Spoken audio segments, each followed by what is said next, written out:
敌人非但不投降，竟然还敢向我们还击。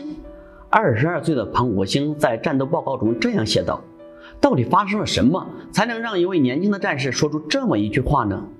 大家好，欢迎走进历史时光。今天我将为你讲述孤胆英雄庞国兴的故事。庞国兴1940年出生，是陕西省梓州县庞家沟人。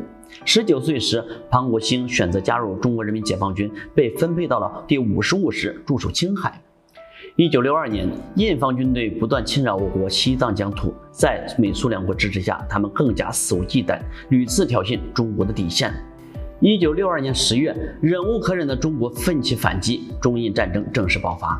1962年10月18日凌晨，解放军向西山口前的无名高地发起了进攻。守卫的印军是有名的硬茬子，印度锡克族第1、第2营以及配属的一个炮兵营。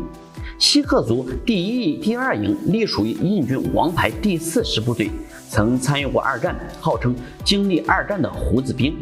在军中以凶悍善战闻名，他们认为自己经过北非战场的洗礼，受过英式部队严格训练，还和欧洲霸主纳粹德国数次交手。而中国士兵多为年轻战士，大部分像庞国兴一样只有20出头的年纪。印度兵们觉得他们没有任何战斗经验，不久就会在己方火力下溃不成军。结果战斗开始后，印军完全没有王牌部队的风范，刚一交手就被打得抱头鼠窜。庞国兴和战友王世军在冲上高地后，看见一股敌人正向南逃离，就带着新兵冉福林紧追过去。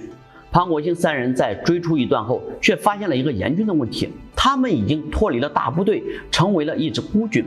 一般情况下，在这没有战友、一片漆黑的荒郊野岭中，大多数人都选择回归建制，和大部队一起行动，或者防止迷路，等到天亮再做打算。但这3人都是军中数1数2的精英，经过短暂商议，决定继续追击敌军。不久后，庞国兴发现有同样想法的不止他们3人，8班副班长周文轩也在那里。他们4人决定组成战斗小组，共同行动。庞国兴被选为战斗小组组长，战争史上的奇迹之战正式开始。此时他们已经深入敌阵，不可能无脑冲锋，但解放军号称人类轻步兵巅峰，绝非浪得虚名。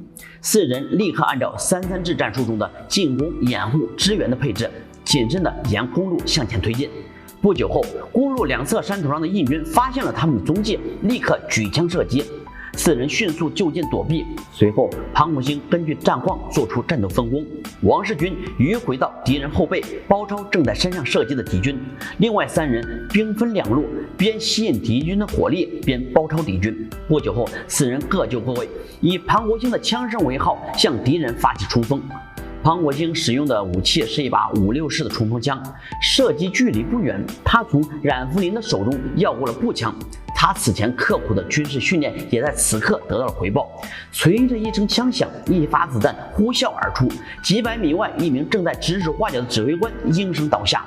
这种步枪用成阻击枪的精准枪法，只有真正的枪神才能做到。山上正在反击的敌人看到长官倒下，顿时吓得魂飞魄散，以为解放军主力杀到，慌忙退到山后。几人迅速沿着公路向前追击，在拐过一个山弯后，眼前的景象让他们大吃一惊。前方印军的3门榴弹炮正在向友军阵地凶狠地射击。这时王世军也从另一侧杀了过来，几人根本没有考虑到敌众我寡、生死存亡这种问题，端起枪对着敌人的炮兵阵猛地扫射。慌乱中，敌人甚至搞不清楚子弹来自何方，也丝毫没想到山上其实只有3名战士。残余印军逐渐丧失了斗志，向山下逃窜。在占领了山头不久后，他们发现山下公路上有2辆印军的吉普车和一辆拉着火炮的牵引车在逃跑。他们料定吉普车上一定有大鱼，就立刻起身再次追向敌人。一路跟随着印军的3人爬上一个高坡，发现原来坡上还埋伏着4门榴弹炮和几名驻守炮兵。3人互相使了个眼色，在一大块石头后面潜伏了起来，趁着印军放松警惕的时刻，再次发起冲锋。3人同时开火，瞬间击毙了几名印军，随后炸坏4门榴弹炮后安然离去。在连夺2个炮阵后，几个人刚打算喘口气，却发现山头上下来了200多名印军，情况危急。但庞国兴依然冷静，率领几人迅速跨过公路，隐蔽到了树林之中，与敌人展开游击战。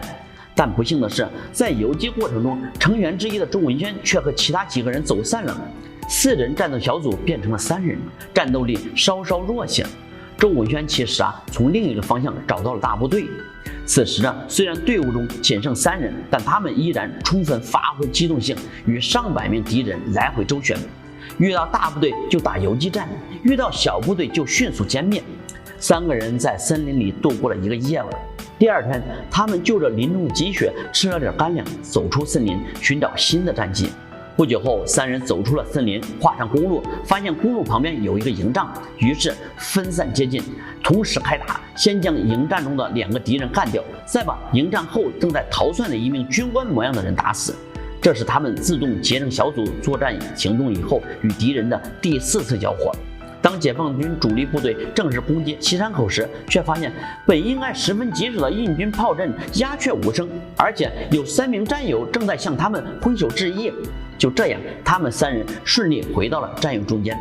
这一战，庞国兴他们天不怕地不怕，向敌后猛插15公里，击毙7名敌军，缴获7名火炮、炮对镜和望远镜各4副，推土机、汽车4台，足足200多名印军都败在了这4人手下，堪称传奇。战后，庞国兴写报告时，当写到面对200多印军时，心里是怎么想的？他写出了一句心里话：敌人非但不投降，还胆敢向我还击。1963年10月，毛主席、刘少奇、朱德等领导同志在天安门城楼亲切地接见了庞国兴。